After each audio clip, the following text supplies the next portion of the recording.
Hey guys, Marty here. Just doing a quick video to touch on the Path of Nerfs post by GGG. So to start out here, we've got the Volpack Keystone change. For those unaware, the way Life Leech currently works in Path of Exile is if you don't have Volpacked, you can leech up to 20% of your maximum life per second. That can be increased by Brutal Fervor, Hematophagy, and Vitality Void. Those are all nodes on the tree, or in Brutal Fervor's case, it's a Slayer Ascendancy. That leech per second then goes away if you reach maximum life, and then you would start a new stack every time you're taking damage and you do an attack that causes you to leech. It would put a leech over time effect on you, which is going away at max life. Slayer, however, bypasses this because Slayer has an ascendancy node which allows leech to continue on full life. And then if you take Volpacked, your life leech just instantly applies. There's no cap on that, so if you have 100% leech and you do 10 million DPS, then you can leech for 10 million per second with Volpacked. Which is clearly a little bit broken. So they're changing that, which I think is a good thing. The one thing I'm concerned about is how it's going to affect Slayer, which is my favorite ascendancy in the game currently.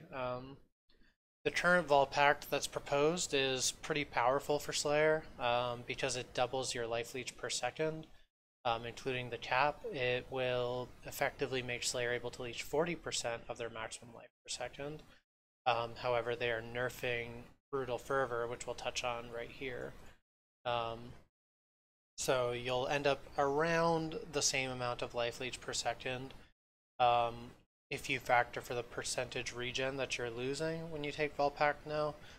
After seeing the Brutal Fervor nerf, I think it's going to be necessary for Slayer that you take Volpack. However, we'll have to wait and see how that works out. I'm going to most likely be rolling a Slayer in 3.1. Barring any weird changes in the patch notes that come out tomorrow or the day after. So, you know, I'll be trying it out. I'll try it with Volpacked, I'll try it without Volpacked. We'll kind of get a feel for what's best. Chances are I might not even end up taking Brutal Fervor anymore based on that life leech cap being removed from it. See, I'll get to that in the Slayer part here. So this Volpack change, you know, currently Volpacked is pretty necessary if you're playing a leech-based character that isn't a Slayer. So this definitely changes it. Now it makes it more of a Slayer beneficial node. It's probably just still going to be good for Rangers and whatnot, where you don't actually have a lot of regen to begin with from your tree. So you're still relying on leech, doubling the rate at which you can leech and costing yourself no life. If you're already pathing in that direction, it'll be great. So I think the new Volpack could be good. We'll have to see how it plays out. At Zeri's Acuity are being changed to grant Volpacked if you've performed a critical strike recently, giving you a slightly different use when compared to the Volpack Keystone. It now fills a different role to its previous one and acts as a way for you to avoid some of the downsides of the Volpack Keystone. So, for clarity, this basically means if you have a bunch of life regeneration on your tree, when you have the acuities equipped, if you crit, you'll now have Volpack, so your life leech is going to, or life regen is going to be gone, but your leech is going to be doubled. So, I think this item is going to be absolute garbage now, because if you are playing a crit acuity build, chances are you're critting all the time. So you'll just have Volpacked all the time. Or, you know, if you're speccing into regen, then you're not going to have enough leech to make good usage of the Volpack Keystone anyways. So we'll have to see how that plays out, but I'm not too faithful that acuities are going to be a huge chase item anymore. We'll have to see. And then, so this is what I was touching on earlier, the Slayer. Brutal Fervor Ascendancy no longer grants maximum life leech rate. Hematophagy and Vitality Void now only grant 3% maximum life leech rate from 5%. As a result of the change to Volpacked, other sources of leech were also examined. Brutal Fervor was identified as a problem, more so after the changes to Volpacked, and as it was the next closest thing to instant leech. We didn't want to change what made Slayer the Slayer, but we are okay with taking a small hit, given its dominance over the 3.00 ladders. And I mean, yeah, Slayer was very popular in 3.0 and Mayhem and Turmoil. one of the strongest ascendancies in general due to Leech. I pretty much always play Slayers. I love it. I still probably will play Slayer in 3.1. As I said, that is subject to change based on the patch notes tomorrow. But previously on Slayer, you pretty much always took Brutal Fervor because the 10% maximum life leech rate per second was insane. Put that in perspective, my Slayer in Harbinger had about 9.4k life. So without Brutal Fervor, without Vitality Void, without Hematophagy, I would be capped at 9400 times 0.2, 1880 per second. Brutal Fervor alone makes that times 0.3, so 2820. You know, that's a 50% increase in the life leech per second, and then you add Hematophagy on there, and we were up to about 3290 life leech per second on my Slayer. And so that is effectively instant leech, because in this game, unless you get one shot, you usually are only taking about a third to half of your health, and the Slayer regen is just constantly pumping that back up to full, which is what I love about Slayer. So with Brutal Fervor gone, I think Slayer's still going to be a very powerful ascendancy. I'm going to try it out. But, you know, you won't have that insane boss tankiness. Like, I've done a few Shapers. I did Uber at Ziri on my Slayer on softcore on stream, and, you know, I can just tank the beam in Shaper, for example, and it's nothing. Or for Uber at Ziri, I'm getting speared and stuff, and it doesn't matter. As far as Brutal Fervor goes, I might still end up speccing into it just for the bleed immunity, which frees up a flash slot, which is really powerful, allows you another DPS slot, or whatever it may be. But depending on what build I'm doing, it might be that impact is going to be better for the increased area of effect. We'll have to see how that works out. Mind over mana matter. The mana bonuses granted by passive skills behind this keystone have been reduced. The mana granted was very high, especially at low levels. The keystone is currently at a power level where further mana investment is still worthwhile. So I'm guessing this is just mainly aimed at making items that have, say, life, hybrid life mana more desirable for a mind over matter character. I don't really play these, so I don't want to comment too much on it. It would be kind of out of my realm of expertise. Vulnerability, Despair, and Wither. Vulnerability is now a strength gem focused on physical damage, bleed, and maim. Despair is now an intelligence gem that will replace existing copies of vulnerability. It reduces chaos resistance, increases damage over time taken, and grants chaos damage to hits against cursed enemies. The gem isn't counted as one of the new ones in 3.1. Wither now has a max stack limit of 15, down from 20, slightly lower damage taken per stack, 6% down from 7%. Wither increased chaos damage taken by enemies, much more than was reasonable for an easily totemifable. It's a very weird word. I think that's a Path of Exile exclusive word, but I could be wrong. Totemifable, non-damage skill. We've split some of its damage bonus off into the new Despair Curse, taking this opportunity to realign vulnerability as a strength-based curse as was more appropriate for a physical damage improving effect.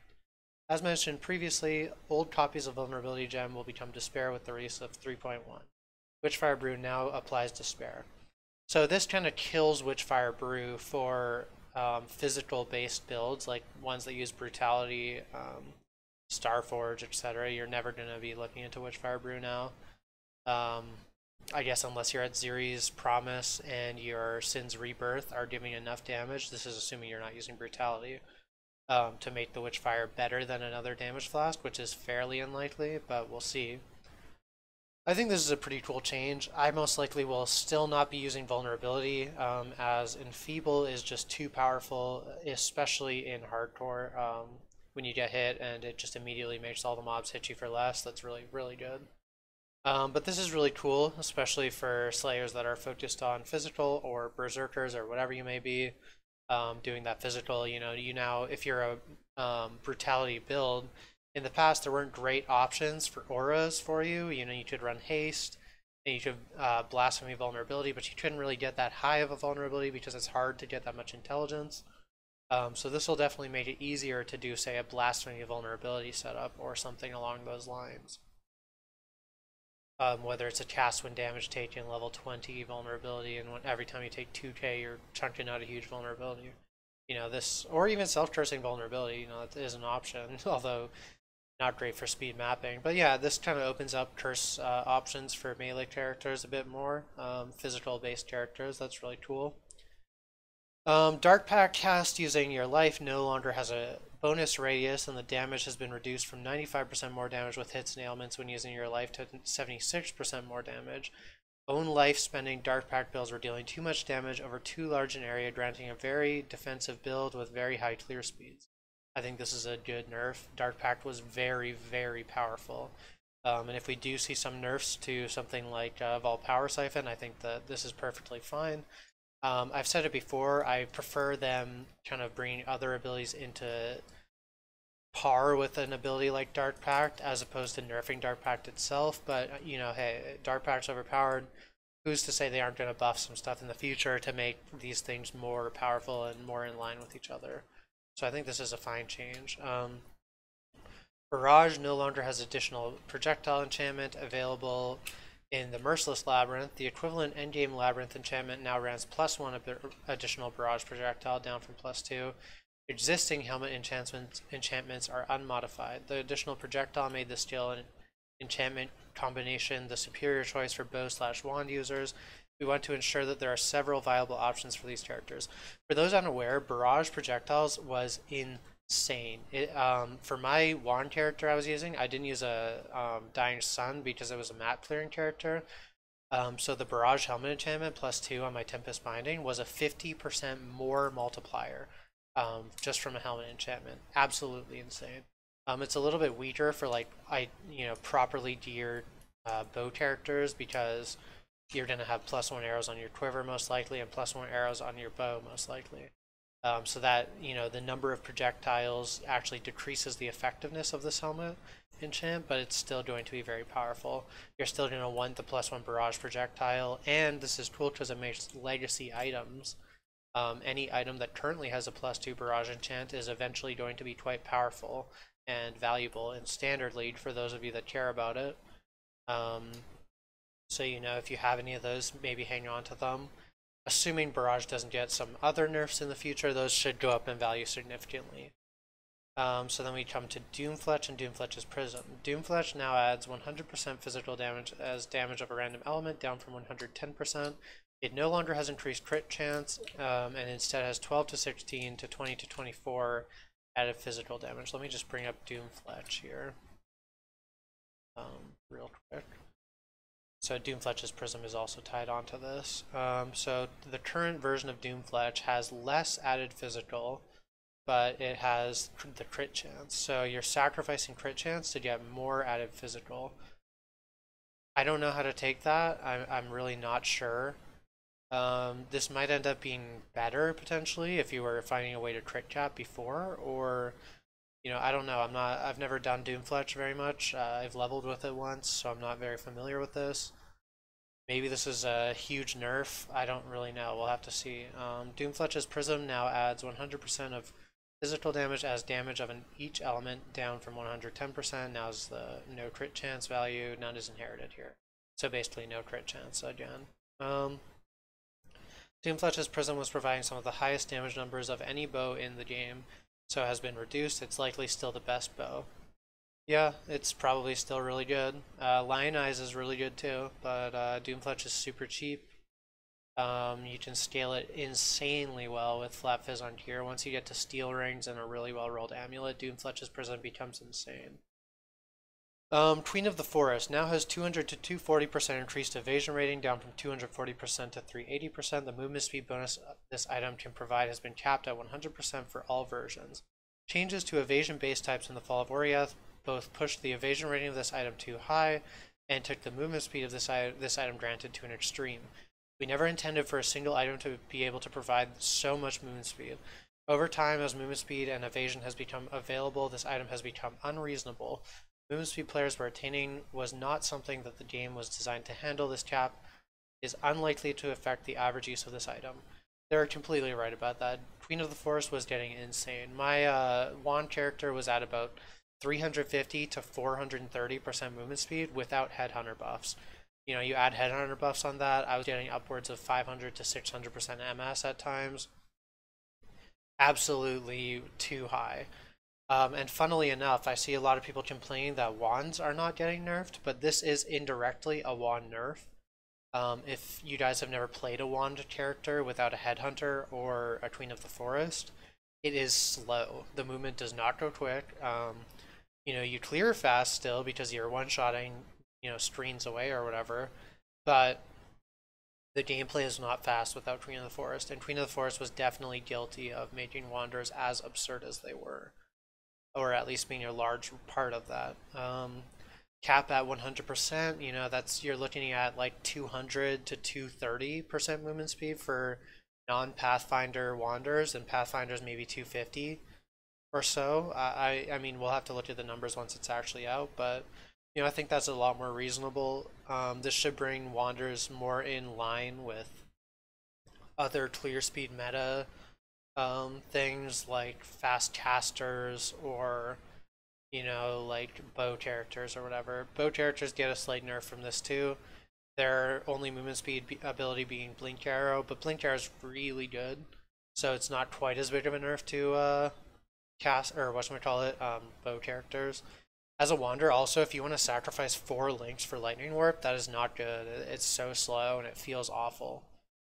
So this is a pretty big wand nerf. And I totally support this. I think Queen of the Forest was getting insane. Oh, and then on top of that, you're also looking at those Roadrunner lab builds are getting a pretty significant nerf from this too. I actually think the lab clear speed meta might shift into something like Juggernauts or Slayers with, the Prismatic Brightbeat leaping, assuming that's untouched. Because those characters were getting to like 650% movement speed or so, which when you reach that point, you no longer are affected by the lab traps, and them being down to like 230, 250, that's going to basically make that not viable anymore. Or I guess maybe 300, counting some of their other movement stuff. Okay, so moving on here. Rise of the Phoenix. Maximum fire resistance granted has been reduced by 5% from 8%. Life regeneration increased to 15 to 20 per second from 6. New versions also grant 40 to 60 life. This cannot be divined. This item is granted too much fire resist, more than any other shield provided for any other maximum resistance type. This made it far too easy to max out fire resistance on a Righteous Fire character. Other bonuses of this item have been added or increased to make the item remain useful for other builds.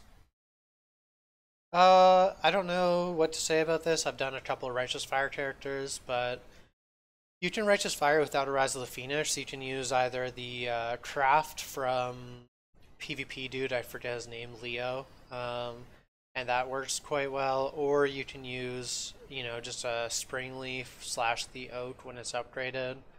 Rise of the Phoenix is still probably going to be your best option for life-based Righteous Fire builds. ES-based ones this doesn't affect. But for those unaware, you could actually get to 100% fire resistance. I forget what the method was. I think it was using Divination Distillate and Rise of the Phoenix and Guardian. It might have even been without Divination Distillate. But yeah, you could get 100% fire resistance, which is obviously too high. Pretty interesting change. I don't think it's going to make Righteous Fire bad. It's just going to make it slightly weaker, which is cool. I mean, Righteous Fire is really good. Low life Righteous Fire should be unaffected because, as far as I'm aware, they were using energy shields with the Leo craft. I could be misinformed in that. I don't really play those builds, so my opinion, take it with a grain of salt. And last but not least, the biggest change in my opinion, one of the hottest topics at the moment, experience changes for high-level characters. Each league, the race to 100 is over more quickly than the previous one. As players become more efficient and the experience available gets larger, we receive overwhelming feedback, including from top racers, that this process should be made longer. We are going to be careful though and just adjust it a bit at a time. In 3.1.0, this takes the form of additional experience penalties at level 95 to 99 that have the following effect. 95 to 96, 6.5% more experience needed. 96 to 97, 11.5% more experience needed. 97 to 98, 18.7% more experience needed. 98 to 99, 28.25% more experience needed. 99 to 100, 40% more experience needed.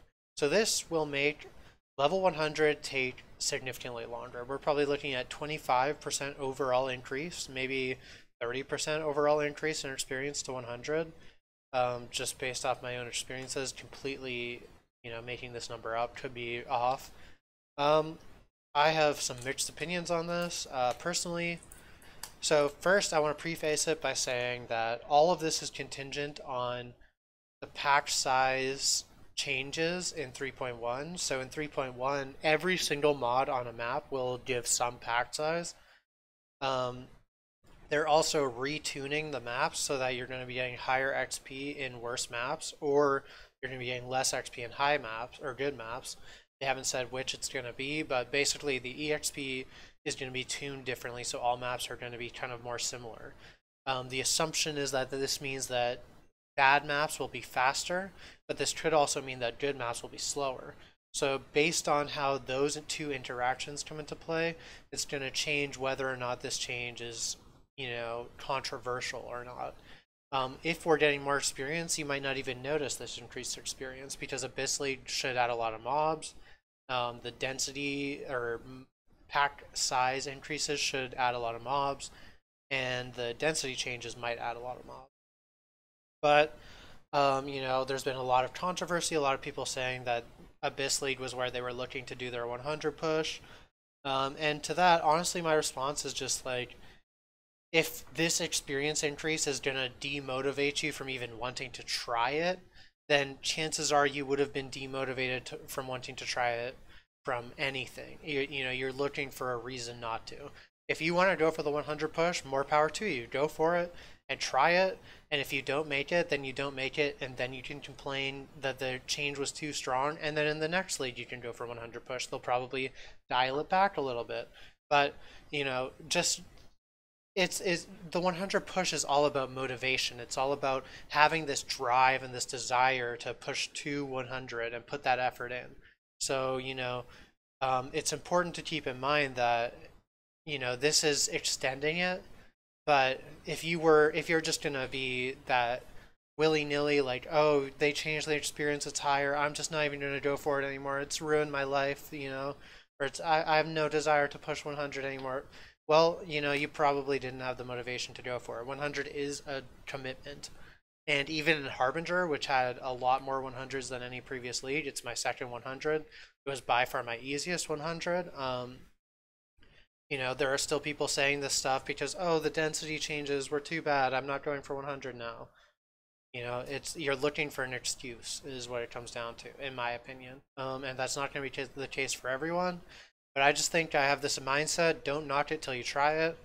If this experience increase is really bad, then, more power to you. You can cuss me out, call me an idiot, whatever.